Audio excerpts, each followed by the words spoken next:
নিজেকে দেখতে বড্ড অবাক লাগে। কি ছিলাম, কি হয়ে গেলাম। মন মানসিকতা ভালো না থাকলে তো সবকিছুই চোখে মুখে প্রকাশ পায়। হাই সবাইকে, কেমন আছো তোমরা? আই হোপ তোমরা অনেক ভালো আছো। সকালের প্রত্যেক দিনের ডিউটি যেটা থাকে রান্না বান্না, তো সেটাই বসিয়ে দিয়েছি। আর আজকে বর্মশাইয়ের জন্য সকালে একটু রুটিও বানিয়ে দিচ্ছি, সাথে তো ওর দুপুরের ভাত, সব কিছুই আর কি একা হাতে করতে হচ্ছে।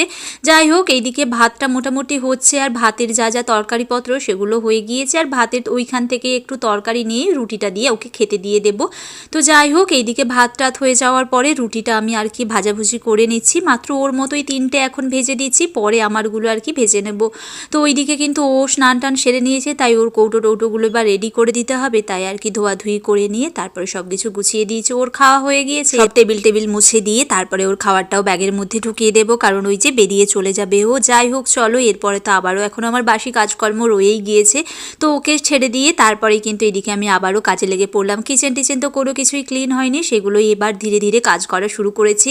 আর আমার সকালের না অনেকটা টাইম কিচেনের মধ্যেই কেটে যায়। ভালোই হয় যে অনেকটা কাজ এগিয়েই থাকে, রান্না বান্না শেষ মানে হাত পাও একদম ঝাড়া হাত পা। যাই হোক, এদিকে সব পরিষ্কার হয়ে বর্মশাই আগে আলু এনেছিল, সেগুলোও আর কি রাখা হচ্ছিল না, সেগুলোও আর কি আমি ভরে দিয়ে এদিকে কিচেনটাকে ভালো করে পরিষ্কার করে নিয়েছি।